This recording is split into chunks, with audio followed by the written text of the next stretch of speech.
violence. The first section focuses on the initial conversation, whereby Kratos coerces Hephaestus into enacting Zeus's orders. I show how the characters on theologic speeches embed at least three perspectives on the binding as performance of justice, coercion of the innocent Hephaestus, and trigger of empathy. In the second section of the paper, I turn to the actual binding, and I show how it displays an intensity of vicious violence that is unparalleled in our earlier sources and would have come to a shock to the Athenian audience, both as a sensory experience and because it raises the possibility of interpreting Prometheus' punishment as a crime in the context of Athenian law. Taking as a whole, the paper emphasizes a wide and occasionally conflicting variety of sensory, emotional, and intellectual triggers involved in the dramatic version of Prometheus' binding. So let's look first at the preliminary dialogue. The prologue opens with a speech by Kratos. Speaking in his capacity as Zeus's envoy, he seeks to persuade Hephaestus to willingly enact Zeus's orders. This is passage 4. We have reached the land at the furthest bounds of earth, the Scythian marches, a wilderness where no mortals live. Hephaestus, you must attend to the instructions the Father has laid upon you to bind this criminal, Ton Leorgon, to the high rocky cliffs in the unbreakable fetters of adamantine bonds. For it was your glory, Toson Onthos, the gleam of fire that makes all skills attainable, that he stole and gave to mortals. For such an offense, he must assuredly pay his penalty to the gods, to teach him that he must accept the autocracy of Zeus, ten Dios Tyrannida, and abandon his human-loving ways. On Kratos' view, Prometheus is guilty of a crime, theft, that calls for punishment, especially since the offended party may be construed in two ways. Prometheus has committed a crime against the divine order, and therefore owes a penalty to the gods in general. Yet Kratos also seeks to implicate Hephaestus personally, and perhaps ignite an immediate desire for revenge, by describing the stolen fire as his own glory, thus constructing the smith god as Prometheus' immediate victim. The observation might have carried special relevance in the original production if, as scholars have suggested, the performance of PV was indeed preceded by the enactment of Prometheus' theft of fire from Hephaestus' forge on Lemnos in Prometheus Perforos. Kratos' argument that Prometheus' punishment will enact justice goes hand in hand with a rhetoric that turned the Titan into an abject outcast. Kratos does not mention Prometheus' name or addresses him directly. Instead, he refers to him through the term Leorgos, a rare term meaning thief, robber, and which Hesychius defines as a synonym to the word kakurgos in a lemma that specifically refers to the PV passage. This is number 5. So Leorgon, kakurgon. Now, the word kakurgos, malefactor, criminal, had a specific meaning in 4th century Athenian law, where it referred to low-class thieves who, unlike other Athenian citizens, could be executed without a trial if they were caught in the act and confessed to their crime. Scholars of ancient law, Michael Gagarin, describes the kakurgoi as a socially defined group consisting of career criminals who stood outside of the social political network that bound Athenian citizens as a community. If that understanding was already in place in the 5th century, Kratos' language of Leorgos may cast Prometheus as a low-class thief who stands outside divine society and therefore can legally be executed or bound without further considerations. The same strategy of pitting Prometheus against other gods through the use of specific legal vocabulary recurs in ring composition at the end of the dialogic prologue, right before Kratos exits the stage. They think line of 6. There now, practice your impudence here, hubrise, robbing the gods of their prerogatives and handing them over to beings who live for a day, ephemeros. The charge of hubris implies a precise understanding of Prometheus' offense and adequate punishment. From a review of the usage of the term in literary and legal contexts, Douglas McDowell has convincingly defined hubris as an act grounded in self-indulgent egotism and that impinges on someone else's right. According to the law preserved in a speech by Demosthenes, hubris against a child, woman, or man was a legal offense that could result in persecution. It was specifically persecution as not a decay, but as a graphic, meaning that any citizen could prosecute. That offense was considered to have the whole community. By framing his accusation against Prometheus as a case of hubris, Kratos has effect as a threat against the entire divine order. So in his opening speech and following comments, Kratos seeks to persuade Hephaestus to obey Zeus's orders by using rational arguments and appealing to Hephaestus' judgment.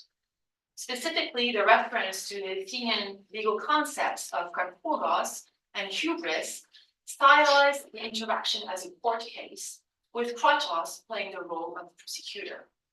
As such, Kratos' speech amounts to an exercise in persuasion, peithos, a core value at the heart of Athenian democracy, and which ancient witnesses praise together with the exercise of law and reason as a distinctive Athenian virtue.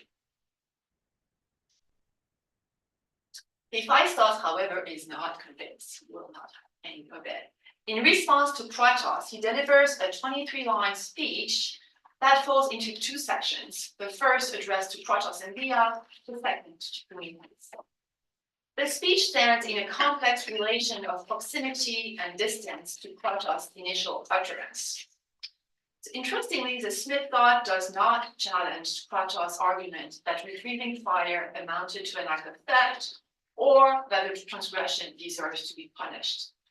In fact, Hephaestus agrees that Prometheus has transgressed the boundary between gods and humans, a position that will be embraced by all characters in the play, including Prometheus himself. Accordingly, sections of his speech closely echo Kratos' initial lines. Like Kratos, Hephaestus emphasizes how Prometheus acted beyond justice, how he betrayed his fellow gods due to his love of human beings, and how the binding follows from that error as a sequence of cause and effect. In many other ways, however, Hephaestus' position drastically departs from Kratos' views. His sense of kinship with Prometheus makes him reluctant to bind him, but he feels pressured to do so because he fears punishment if he disobeys. The oscillating structure of his speech exposes the internal conflict of a character torn between his values and fear of retaliation. The 6th-line address to Kratos and Dia is organized, this is number 7, it's organized in a sequence of 3 couplets demarcated by the particles man, day. So each couplet modifies or contradicts the previous one, thus exposing Hephaestus' emotional distress, hesitations, and inner conflict. So far as you two are concerned, power and violence, the orders of Zeus have been completely fulfilled, and there is no task still lying before you. But for my part, I can hardly bring myself to take a kindred god and forcibly bind him at his formula line. Still, I have no alternative but to endure doing it, for it is dangerous to slight the Father's word. In contrast to Kratos' rhetorical efforts to construct Prometheus as an outcast, Hephaestus emphasizes his proximity to the fellow god, calling him kin here and later in the dialogue, highlighting kinship and companionship, so to syngenes, peitomelia, as the values that make him reluctant to implement Zeus's orders. In a 5th century context, Hephaestus' mention of kinship with Prometheus resonates with a rich set of ritual and mythical practices that make his position especially convincing. Both gods presided over fire, craftsmanship, and the arts, just as Prometheus claims to have taught all kinds of arts, techniques, morals in his great speech in the 2nd episode. So is Hephaestus called famously skilled Clutotechnis in the Homeric hymn to Hephaestus. Their functional proximity as artisan gods was further reflected in cult. Both divinities shared an altar in the academy, and they were honored with a torch race that started at the altar. Eventually, Hephaestus festival was reorganized on the model of the Prometheia in 420 BCE. Prometheus and Hephaestus' likeness further extends in myth, where they share a complicated relation with the Olympian order. Like Prometheus, Hephaestus featured stories that present him as an outcast thrown off from Mount Olympus, either by his mother, Hera, out of shame over his infirmity, or by Zeus out of anger of his support of Hera. In other words, Hephaestus' sense of fellowship with Prometheus does not simply refer to their common descent from Uranus and Gaia. Rather, it involves ritual and mythical likeness as patrons of artisans and divine outcasts. As a result of his kinship with Prometheus, Hephaestus views his role as executioner as unethical. He conveys his moral reluctance through the adjective atomos, a term normally used in Aeschylus to indicate a morally dubious position. From Hephaestus' point of view, then, Krotos and behind him Zeus seek to have him perform a morally reprehensible act. Crucially, then, Hephaestus will only bind Prometheus because he feels compelled to do so. So the next two lines, 16 and 17, the last two on the 7 behind that, introduce an additional twist highlighted in the particle they in his thought process. I have no alternative but to endure doing it, for it is dangerous to slight the Father's word. Hephaestus feels a sense of compulsion, ananke, to act against his own judgment because a risk of retribution if he does not. The adjective barus, dangerous, literally heavy, implies a sense of looming physical threat. The term would have taken special significance if, as I think is likely, Hephaestus was represented as a deformed, limping god. Not only would his heavy footsteps offer a material counterpart to the word barus, but they would exemplify the larger significance of its sentence, that is, the risk involved in resisting Zeus's authority, since in one version, his deformity was caused by Zeus hurling him from Olympus. In other words, Hephaestus' gate offers an embodied counterpart to his gnome about the physical danger of violating Zeus's orders. The process of coercing Hephaestus into binding Prometheus against his will carries important implications for the nature of Zeus's role. As Krotos recognizes a few lines later, Hephaestus may well have a point that kinship is a powerful reason to resist Zeus's orders, but in fact the argument is moot.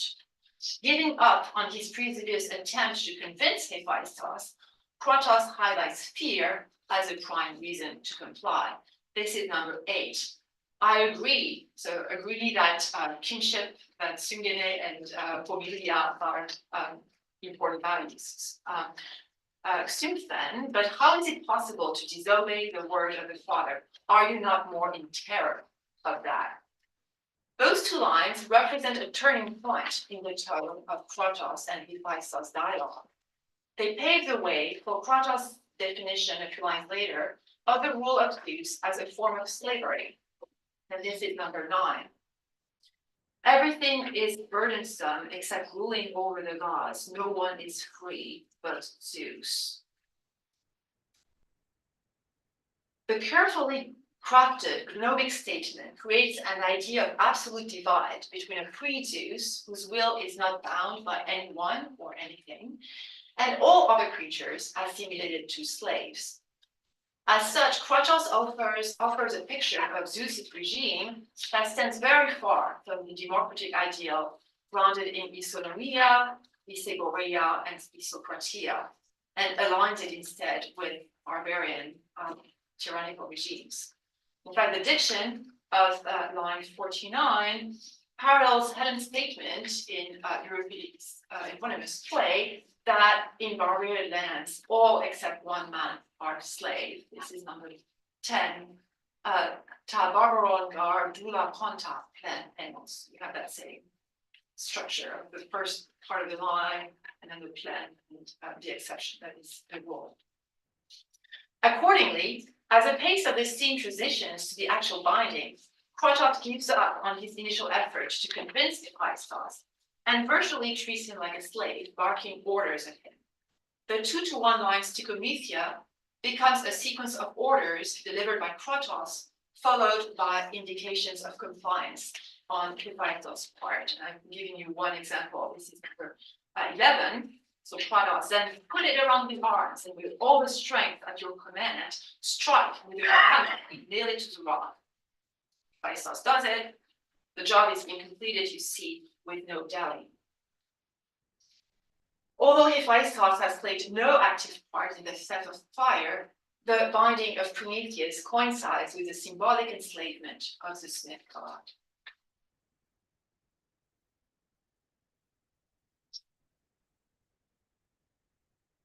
While the first part of Hephaestus' speech highlights his sense of constraint and announces a coercion to be performed upon him, the second part addresses Prometheus, his future victim, in emotional and powerful terms. This is number 12. God of lofty cunning, son of Themis of wide counsel, I, under as much constraint as you, I'm going to nail you with metal bonds hard to undo to this rock remote from men. Building on his connection to Prometheus and perhaps on his own experience of disability, Hephaestus describes Prometheus' future bondage as an experience of intense pain. Here, you will hear no mortal voice, see no mortal form. You will lose the bloom of your skin, grilled by the brilliant flames of the sun. Welcome to you will be night, the gaudy April, when she hides in daylight. But welcome to the return of the sun to disperse the early morning frost. And you will be continually worn down by the burden of one or another kind of suffering, for he who can relieve you is not yet born. Hephaestus proves himself a talented speaker here. Taking on a multi-sensory approach to the experience of bondage, he richly deploys the oral, visual, and haptic components of Prometheus' sufferings, including an oppressive silence, solitude, and exposure to extreme temperatures. The vividness of his line suggests a deep empathy, as if Hephaestus were experiencing the pain himself.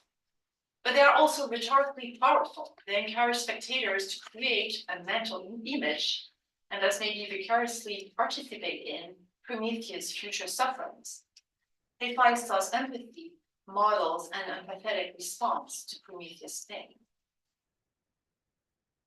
Of special interest is a mention of how Prometheus will lose the bloom of his skin. This is line 23. Kroias anipses anthos. In the immediate context, the word anthos, bloom, picks up on and reappropriates Kratos' earlier reference to fire as Hephaestos anthos. The echo might suggest, perhaps, that Prometheus will be robbed of his youth, just as, on Kratos' view, Hephaestus was robbed of the fire.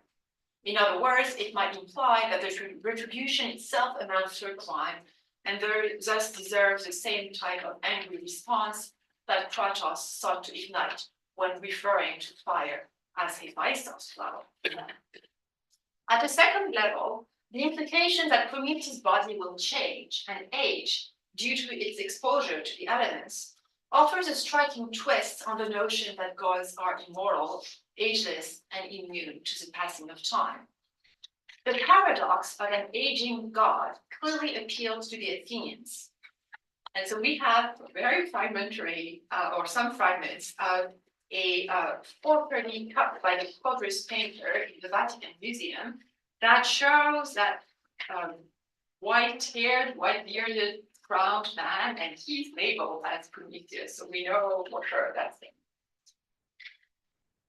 In the context of Hephaestus' speech, Prometheus' vulnerability to the passing of time is imagined as a loss of the glow of youth. The phrase closely reworks a line from a fragmentary elegy by Solon that describes human life as a sequence of 10 hebdomads, each characterized by a developmental milestone. Specifically, when a youth reaches his third hebdomad, so when he becomes between 14 and 21 year old, his skin changes, and this is number 14. In the third hebdomad, his body is still growing, his chin becomes downy, and the skin changes its hue. Croies anthos anevominus. Intertextually, then, the phrase aligns Prometheus with an Athenian youth in that short time span between the onset of puberty and the growth of a full beard, when they were considered in their physical prime. Amid the brutal binding scene, intertextuality with the Solon passage may inject an unexpected reference to Prometheus' body as youthful, perhaps even desirable. The depiction of Prometheus' future loss of the bloom of his skin connects him to internal and external audiences in several ways. It might construct him as a potential object of erotic desire. It ties in with Hephaestus' unique situation among Olympian gods of having experienced irreparable body damage when Zeus or Hera threw him from Olympus. And it connects Prometheus' experience of bondage to the experience of external spectators, those creatures of the day, as Kratos calls them, whose condition is defined by their subjection to time and mortality. In other words, the Solon intertext constructs an unexpected likeness between Prometheus and the Athenian spectators, thus increasing the possibility of an empathetic audience response to the character's pains. Hephaestus' sensitivity to the pain involved of Prometheus' bondage is further explored during the binding scene itself.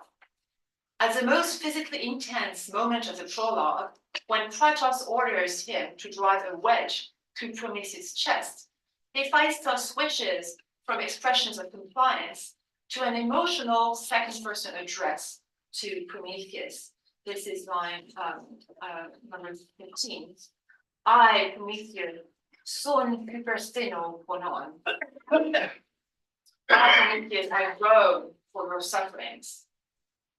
As in his earlier speech, Hephaestus shows himself to be deeply attentive to his addressee's physical pain, but the empathy process goes further here.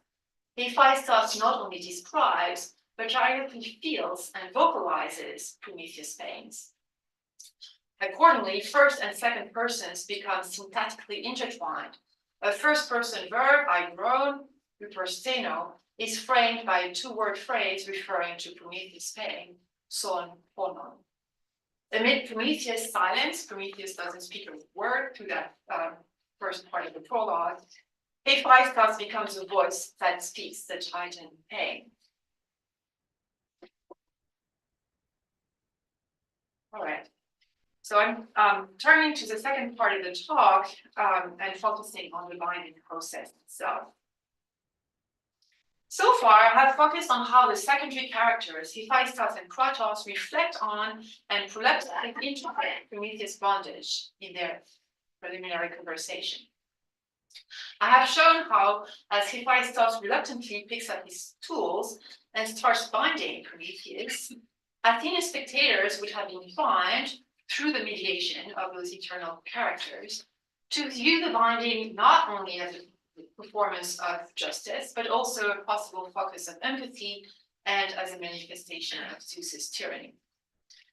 Turning now to the second part of the dialogic prologue, I show how the level of detail and physical intensity of Prometheus binding in PV depart from the Hesiodic and iconographic versions of the episode, thus creating an experience of sensory overload that may have raised questions whether the punishment may itself amount to a crime.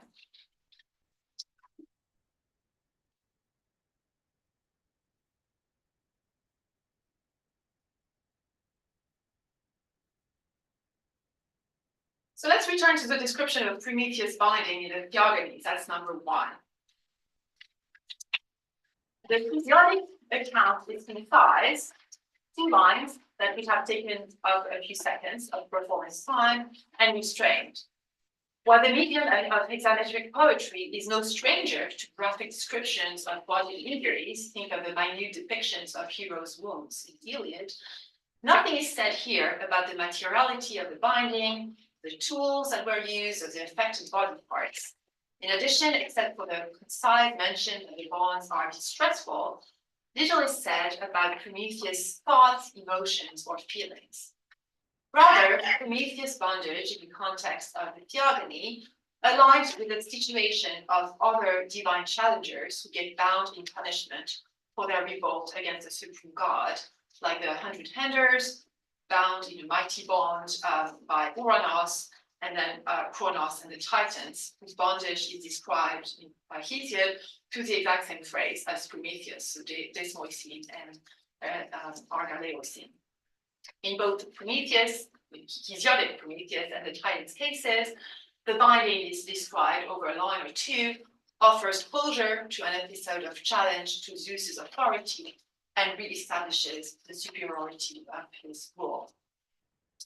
By contrast, the tragic poet offers a detailed, graphic enactment of the binding that constructs it as a single event and forces spectators to confront the gruesome reality of Zeus's use of force against a defeated opponent. Due to Hephaestus' reluctance to carry on Zeus' orders, Kratos breaks down the process into a series of steps, each of which describes what tools, what contraptions should be used for each body part. Hephaestus is to use a hammer to nail a harness around his arms. He's going to use an armpit band around his rib cage and a ring around his legs. So as a result, each step in the binding process is presented 3 times. As a verbal order from Kratos, expressed over 2 lines, then a physical move on stage on Hephaestus' part, and an indication of compliance by Hephaestus over 1 line. Thus, depending on how long it takes Hephaestus to perform each task, notable stretches of theatrical time would have been dedicated to the execution of each part of the shackling, forcing spectators to take in and reflect on the manner and significance of Prometheus' gruesome punishment. Prometheus' tragic binding further departs from other versions in its unnecessary violence. In addition to putting shackles around Prometheus' wrists and ankles, Hephaestus circles his rib cage with a girth. This is number 16. Antiporais Mascalisteras Vale now put the armpit band around his rib cage. The detail departs from Hesiod, it departs from representations of Prometheus' bondage on visual sources. And I'm giving you an example of number 17. This is a 6th century critics cup now in the Vatican Museum that depicts Prometheus wearing shackles around his wrists and ankles, but still enjoying some flexibility of movement in his middle body. In the PV, by contrast, the addition of a metal contraption around the rib cage means that Zeus's control over Prometheus' body is complete, making it virtually impossible for him to even wriggle out of bondage, as Kratos actually emphasizes later. In addition, the girth represents the combination of a series of metaphors that assimilate Prometheus' bondage to the domestication of a horse, and therefore a deeply humiliating process. A A technical term from the vocabulary of horsemen. Mascalister refers to a piece that either Anderson that was passed behind the shoulders of a horse and fastened to the yoke to secure saddles and possibly reins. So by fastening a girth around Prometheus' body, Hephaestus does not simply immobilize, but also degrades and humiliates him. A second way in which Hephaestus' binding of Prometheus departs from the tradition is in the addition of impaling. Once Prometheus' arms have been attached to the rock, Kratos orders Hephaestus to impale him with a wedge. This is number 18. Now drive the remorseless bite of the adamantine wedge with all your power right through his chest. The metaphors and intertextual connotations attached to the wedge highlight the radical violence implied in Kratos' order. The term bite, gnathon, metaphorically turns a wedge into an animal whose jaws will attack Prometheus' body. In addition, its fabrication from adamant allies it with another tool used in the context of divine fights, that is, a sickle used by Zeus's father Kronos to castrate Uranus. That was the occasion when Gaia first fabricated the metal.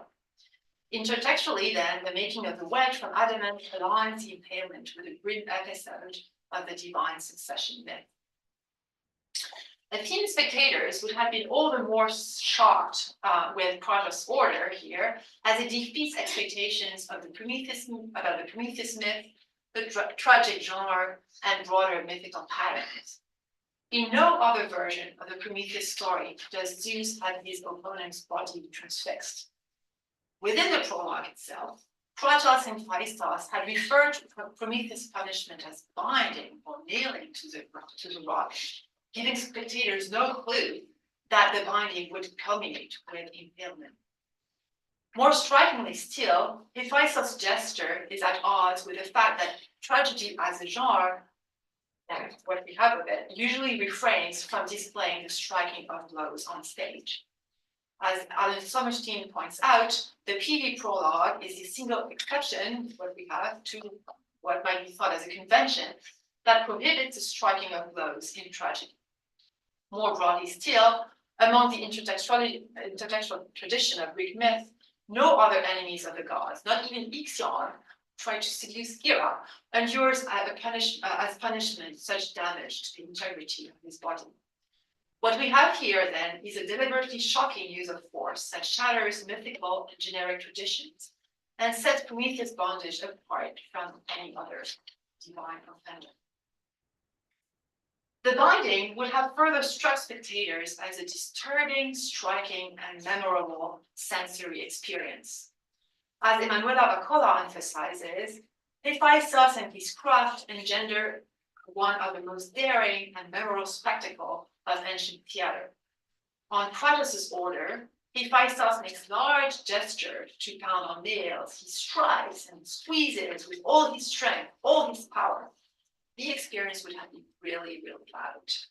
As a chorus of Okeanids come in, they explain that they were alerted to the situation because the sound of Hephaestus' hammer banging over steel carried all the way to their cave, so presumably the edge of the world where ocean flows. And specifically, the description highlights how the loud sound unpleasantly affected their senses. This is number 19. For the sound of stroke on steel penetrated to the depth of my cave and shocked Eplexe, my grave-faced modesty, out of me. If the experience of internal spectators is any indication, Prometheus' binding would have confronted Athenian spectators with an unusual level of unpleasant oral stimuli. The shock element generated by Prometheus' binding may have extended to other areas as well. Scholars of ancient law had established that in Athens, going back at least as far as Solon, there were multiple provisions to protect Athenian citizens against attacks to their bodily integrity. According to Plutarch, Solon was credited with a provision that, quote, if a man was assaulted and suffered violence or injury, It was the privilege of anyone who had the ability and the inclination to indict the wrongdoer and prosecute him. In other words, striking, that is puesto, using force, biazzo, or hurting, rapto, was considered liable to prosecution not only by the victim, but by anyone so inclined. Relatedly, in classical Athens, as documented by 4th century law court speeches, hitting or performing violence upon an Athenian citizen constituted an offense whose culprit could be charged with a private case of assault, or so that's Aikeia, or a public case of hubris. The relevance of that legal framework to the interpretation of Prometheus' punishment is supported by Prometheus' repeated accusations that Zeus is guilty of outrage Aikeia against himself.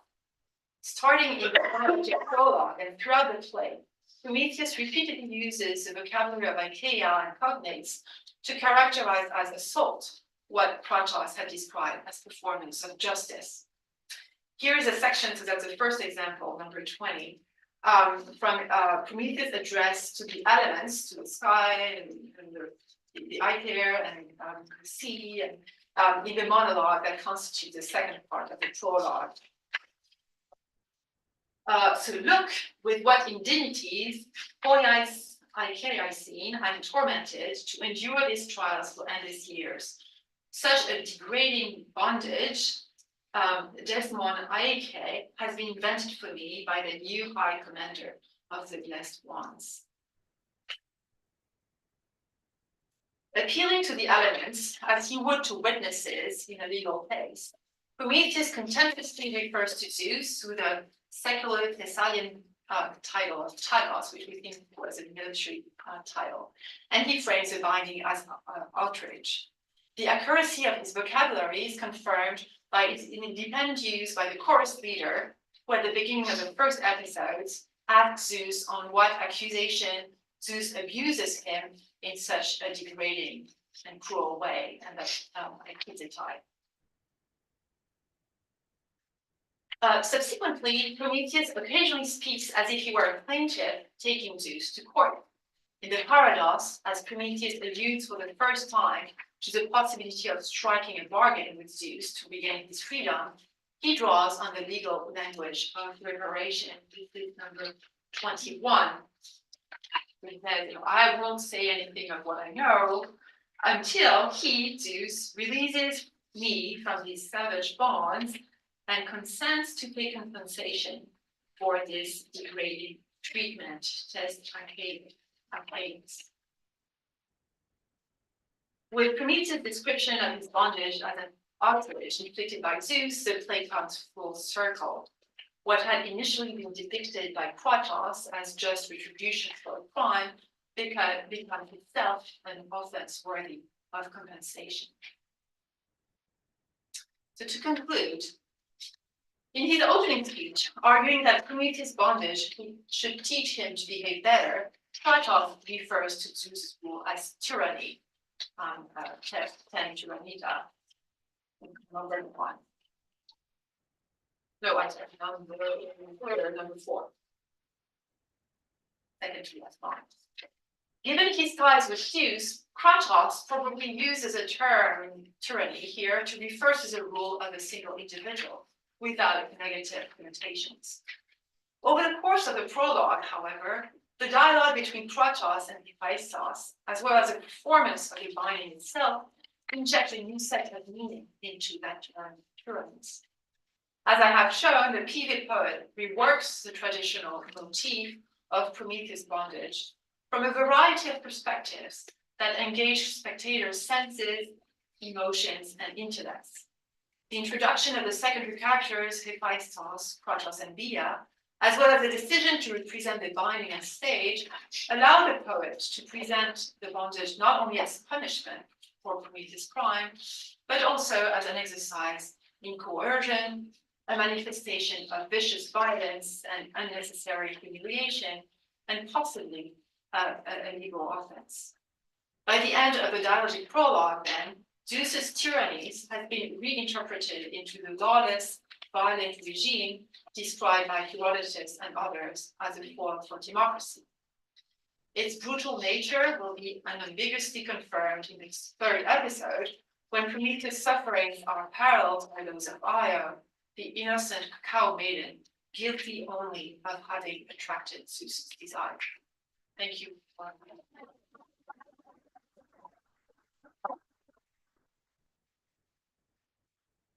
Thank you very much, Marianne. Would you like to proceed? Let's sit down for a while, and we've got time for questions. If you're listening online and you'd like to ask a question, pop it into the chat, and Greg will tell me. Is that okay, Greg?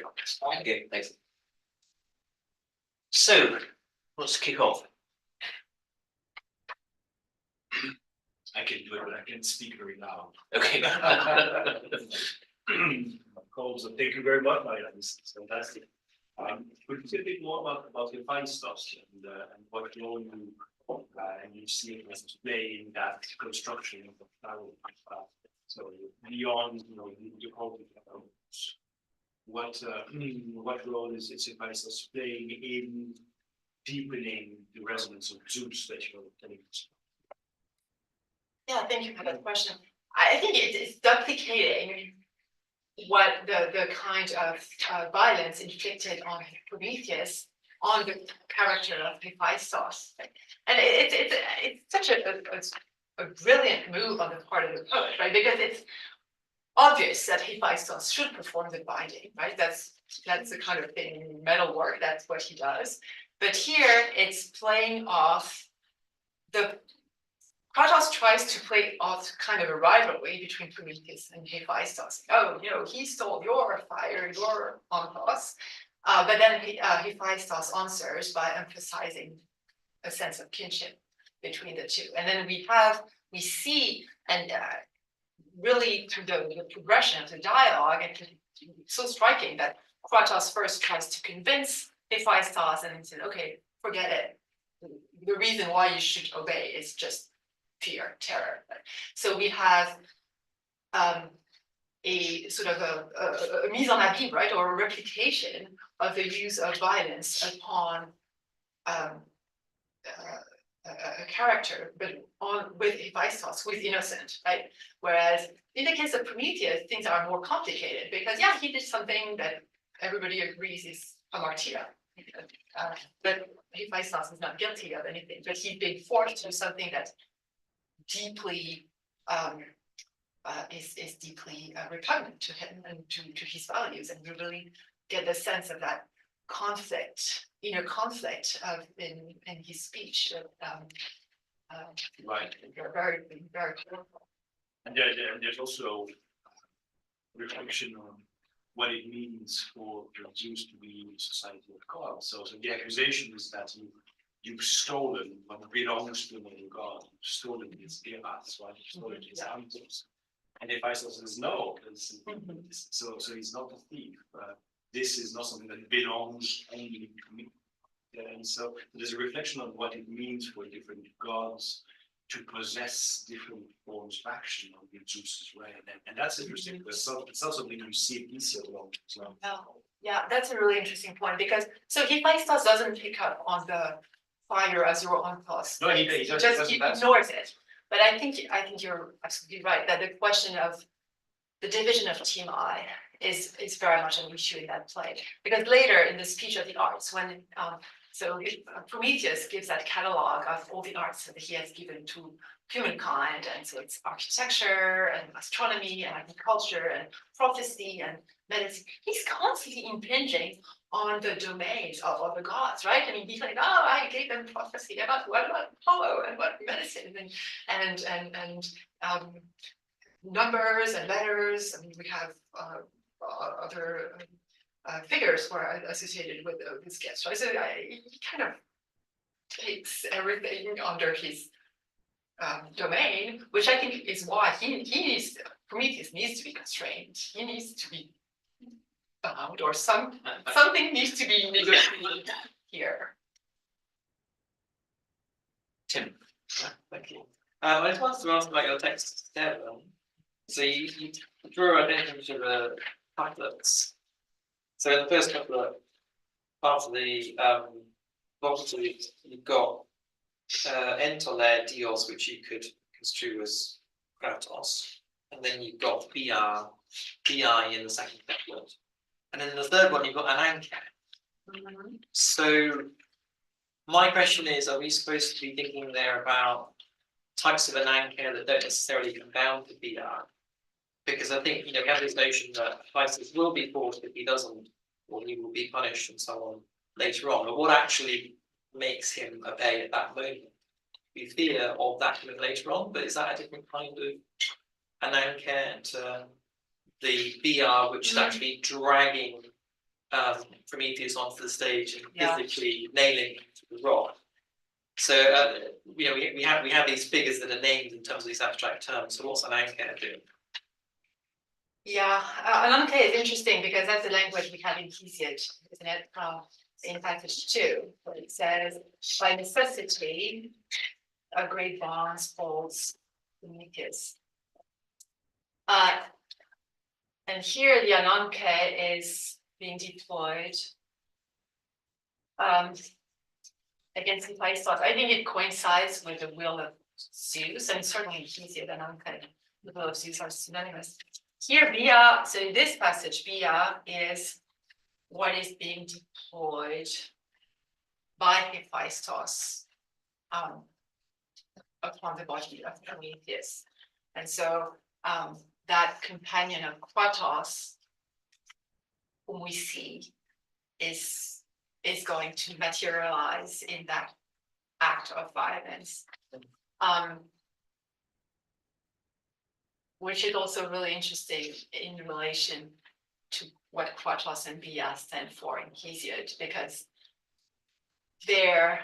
so we have Kratos and Bia, and we have Nike and Zelos, and they are all the children of Styx. And they are there they are seated by Zeus, they never move, as a gift, a reward to Styx for joining the camp of Zeus very early on in the Titanic.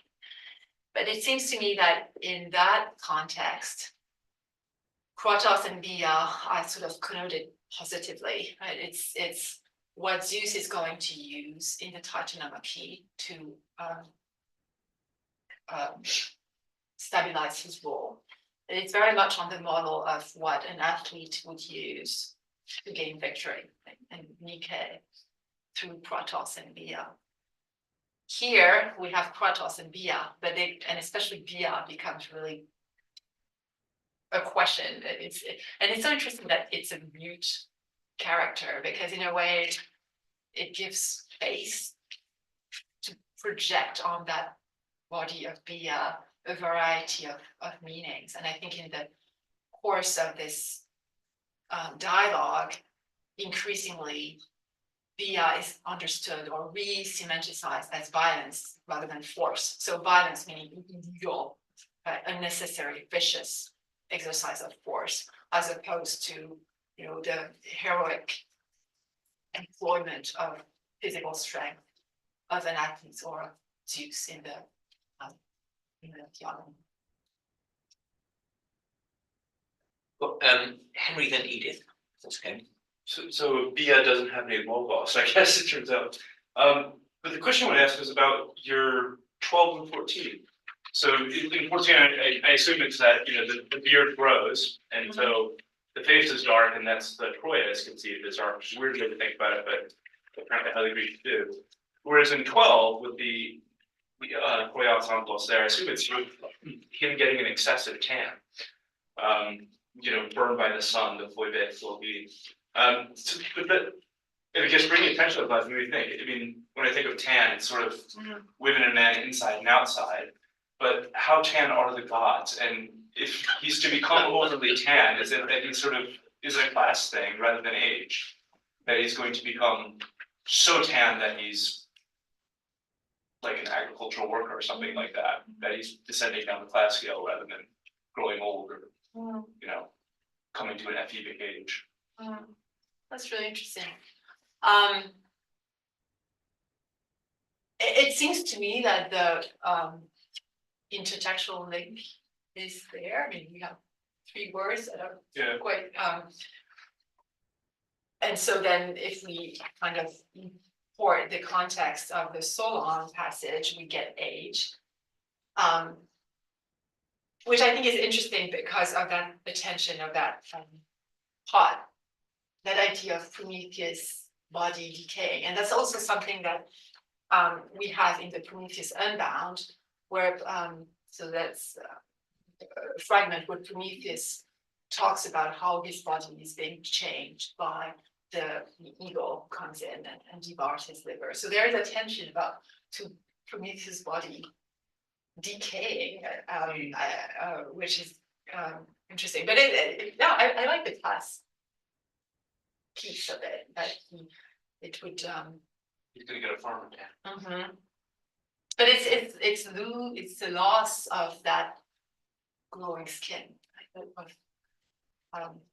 Yeah, so well, I suppose part of it is, I mean, I think you've got to be right about the intertextual way. And there's a bit of sort of moving analogy that, this is traditionally the point at which the world loses its attractiveness, right? And that idea of lost attractiveness is certainly passing over to the new context.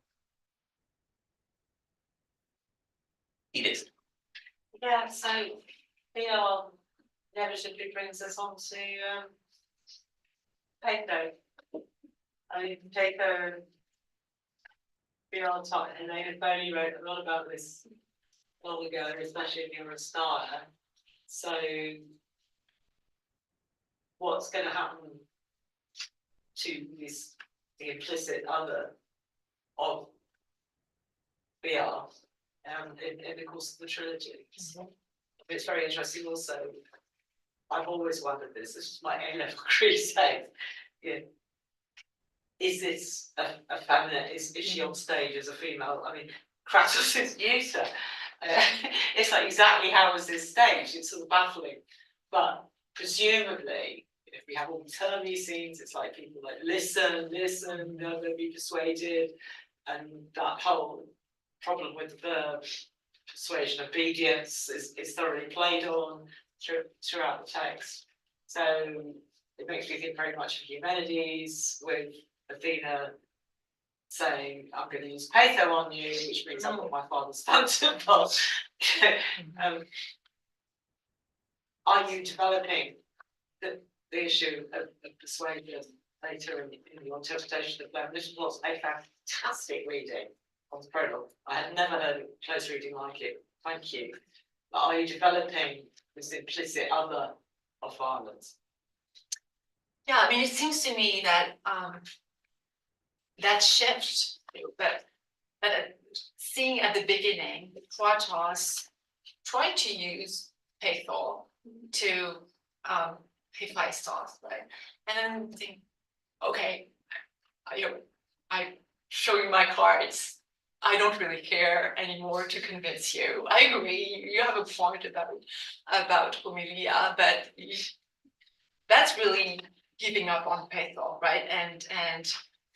And then Bia is there, and we have that pairing of Hathor and Bia, which is, I think, quite deeply ingrained in Athenian imagination as Hathor as what we do, right? As the use of laws, whereas animals or barbarians use Bia as their fundamental way of getting together. So it seems to me that implicitly here we have, with a Hathor being thrown away, Bia becomes connoted as the other of Hathor, and it becomes connoted again as violence rather than force. I mean, I've been really grappling with that issue of, what is force, what is violence, and the fact that Bia is already ambiguous in Homer, right? And it can be paired with hubris, but then it's also Bia Heracleia, so the force of the hero. But it's as we get into 5th century, 4th century diction, really Bia becomes something negative, at least in the discourse, of course. And the other of Hathor. Yeah. Julia. Thank you. It's really interesting. I mean, on the slippage between Plato and Bia, the theme coming with Helen, might be a text that. But I think Plato comes back in what we were saying about the logos and the language of the Dikaikaias and the Graphra Eubrios. And I was wondering, were you suggesting that basically, in a way, Prometheus is accused of hubris, but he can't accuse Zeus of hubris. He has to bring an Achaia against him, which has much lower stakes, because that slippage between hubris and Achaeas is omnipresent, right? In the Conon, in the Lokites, but the stakes of a hubris are much higher. And so the question is like, how can you bring Zeus on trial, right? Well, you can't. And so maybe a Dike, you can accuse him of that kind of violence, which is personal, and that's why Prometheus is doing it. So are you also playing with that slip? Do you think that that's what's already in place here between you and Achaia? So the idea that hubris would be more demanding on the Yeah, prosecution, yeah. because whereas Achaia is easier to establish. The stakes. I think so. Yeah. Or I mean, it's you have it right there Yeah. here. That's a really interesting suggestion. I mean, that's a part of the reading. I hope it's right. It's I'm using 4th century text here, right? Because that's what we have. What I loved particularly about this reading was that you opened up all the multiple resonances, all the different directions in which you can go with it, not just intertextually, but also in terms of the, as you say, the 5th century resonances and the way it goes sort of sideways into Athenian culture. I mean, there were other things that were going through my mind here as well, to do with things like the relationship with the binding of the Titans and the imprisonment of the Titans in the Theogony, and also the Song of Ares and Aphrodite, of course, where you've got Hephaestus once again binding Ares, and Ares is bound, of course, in the Iliad and so forth. So this whole complex of the binding of gods clearly is in the background there, and it was just. I was thinking in connection with that, just what an odd thing this is. You refer to this as the execution at one point. It clearly is staged as a kind of execution, but you can't execute a god. All you can do is bind them, and you can't bind them forever. They're always released, and we sort of know that the final play will be Luomenos. So there's a way in which all of the odyssey and all of this sort of difficulty of grasping exactly what's going on here, and all of the sort of leading out into other textual reference and other contemporary reference is all to do with this essential problem of, how do you punish a god? Even if you inflict maximal violence on the god, the god is going to be unbound at some point. So, it seems to be, that paradox seems to be at the heart of all of this to me. Yeah, it's interesting. And also the beginning, the Prometheus Unbound, which I think was the next play in the trilogy, starts with the chorus of Titans to explain how they've just been released. So we very much have that. However, in the case of Prometheus, if we look at the iconography, archaic iconography, he's there and he's in chains, and there is no talk about him going everywhere. He's stuck. So in Hesiod, there is a mention of how Zeus sends the eagle, and then he lets Heracles release Prometheus from his pains, and the verb is dual. It's not clear whether Prometheus is being released from the pains of the eagle or he's kind of free. The episode does end with a passage I gave you with number 2. It's not possible to defeat Zeus because even Prometheus is stuck there. So it's really that in Hesiodic archaic imagination, Prometheus is there forever. And it seems to me it's actually an innovation of the 5th century of thinking, well, we need to release Prometheus because craftsmen are becoming important. We have that cult and so Prometheus can't be stuck forever. I was thinking in that connection also, Richard Seaford's idea that drama is essentially locked into this dialectic between binding and releasing, and that's the Dionysiac narrative. That maybe that something about the tragic context of this means that liberation from tyranny is always the telos of this kind of stuff. We had Renaud and then Henry. I'd love to go back to Plato. I think that's something crucial. So the newness of Bia is really striking, the absence of Plato, and what it means to be entirely in their words of no purchase. I think one really crucial element here is Stux, right? And the absence of Stux.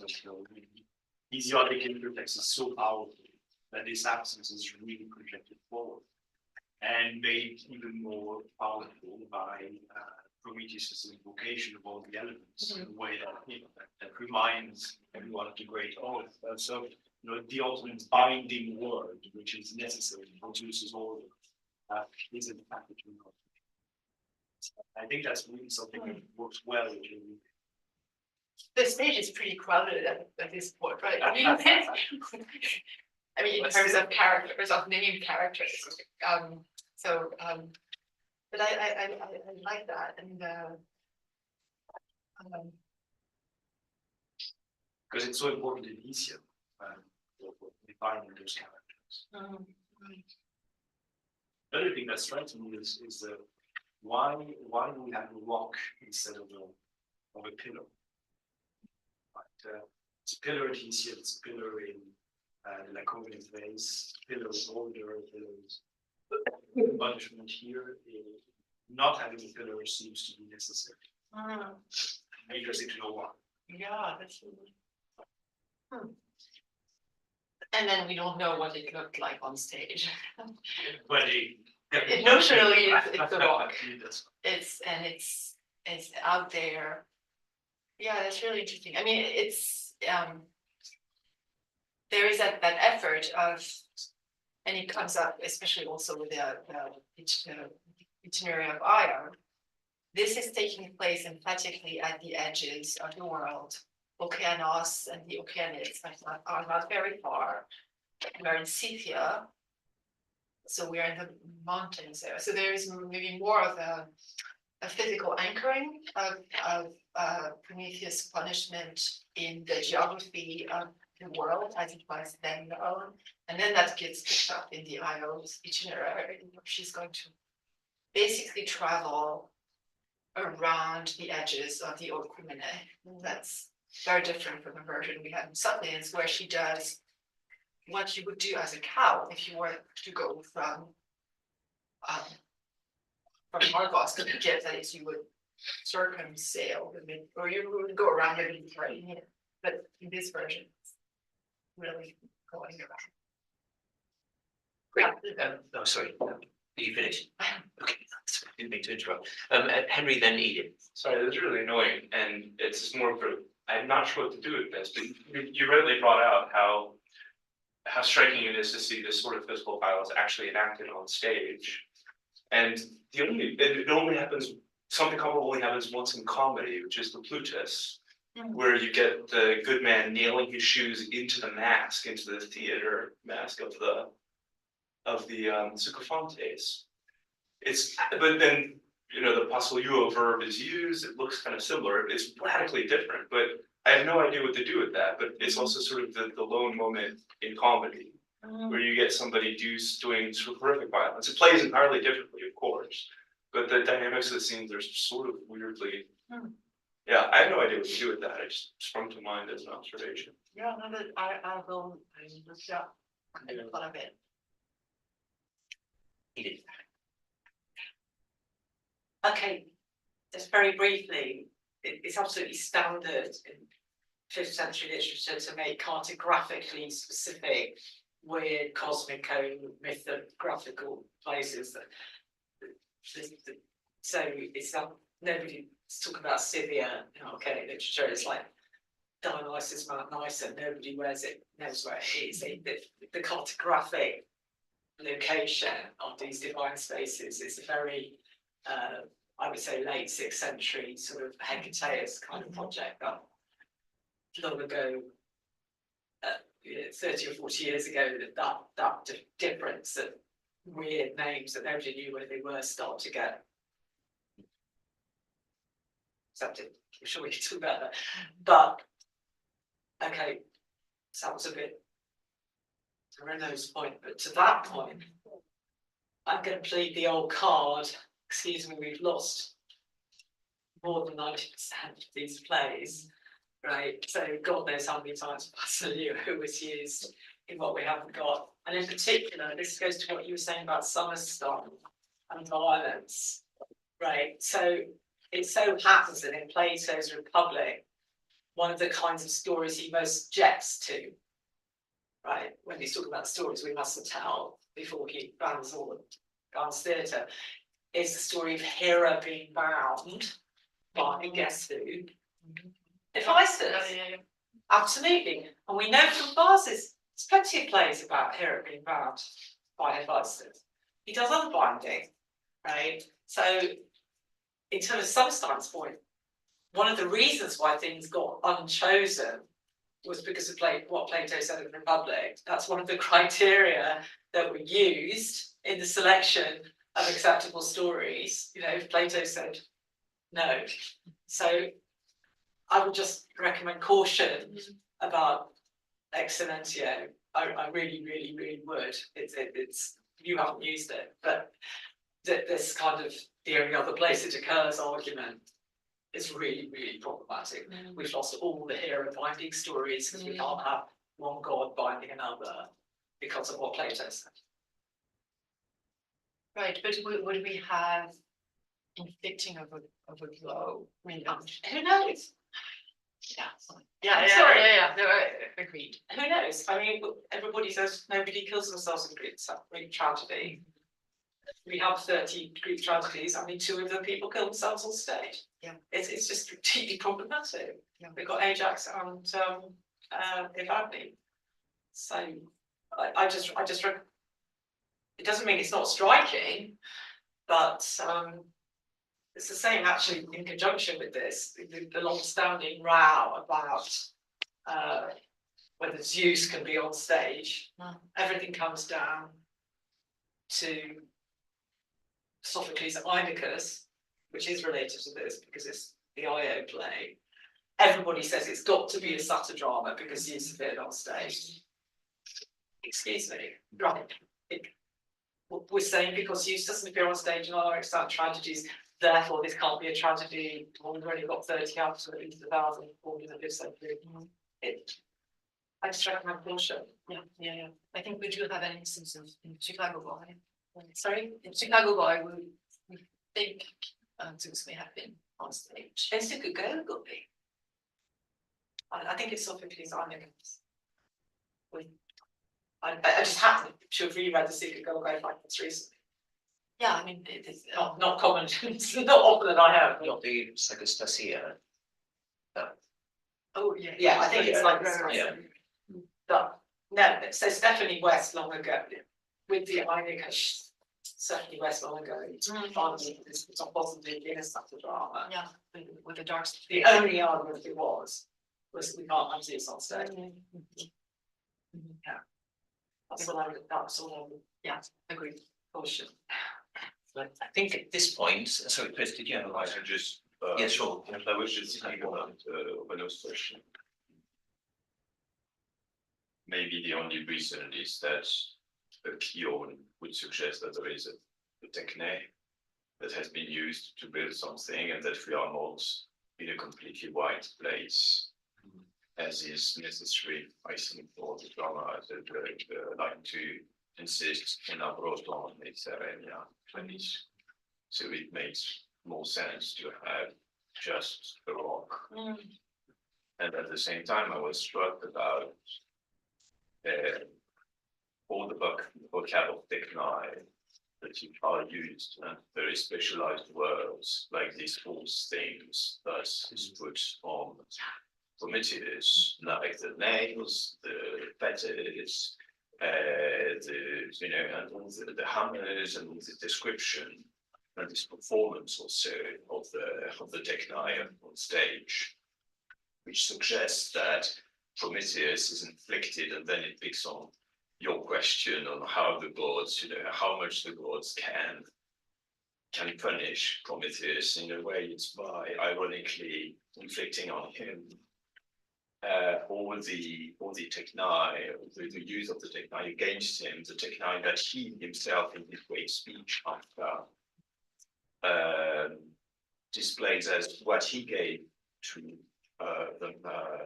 humans. And I think that you have the horse taming like slaves. He says that I gave to humans, this kind of things that of the bonding actually of animals that now he's inflicted. Yeah. And there is also sort of this being laid on the rock and therefore subject to the sun, to the to the cold and the light. This is also what he freed humans from by building houses. So I think it's the first in the great species that the first thing that he gives to them is houses that have roofs against Helios. So there is, I think Helios is, there is a strange adjective here, which is used with the sun. So the point of the houses is to protect them from the sun. So it's so that they don't live completely subject to the elements of the weather. And this is what now he is put to. And at one point in this prologue, it says the Techne, so Hephaestus is told by Kratos about his Techne. He says, Kratos says, well, it's not, don't worry, it's not because of your Techne actually that he suffers, it's because Hephaestus is reluctant of using his Techne against the Prometheus, and then Kratos says, no, it's not your Techne, actually, which is responsible. So there is an emphasis on the fact, what's the point of now the role of the Techne of Hephaestus, which is so close to the Techne of Prometheus, which is inflicted upon Prometheus. And at the end, there is this ironical, now you're bound by Zeus's Techne. So he says, once Prometheus is bound, he's now subject to victim to Zeus's Techne. So I was thinking of this. I don't know how much it is. Yeah, the ironical deployment of Techne against the god of Techne. And I think that the idea that implements of force domestication, which is one of the Techni, as you were saying, are now turned against Prometheus. And at the end, that Kratos taunts him, saying, well, they wrongly called you Prometheus. So it's kind of really taking away all his identity, because you are going to have trouble finding a Poros to overdo the Techne of Zeus. Great. Well, we have to get Marianne to dinner, so let's stop at this point and thank her very warmly again.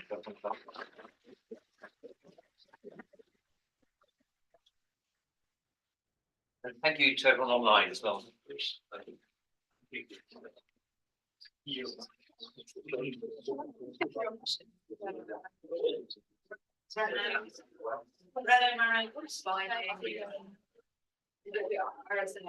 First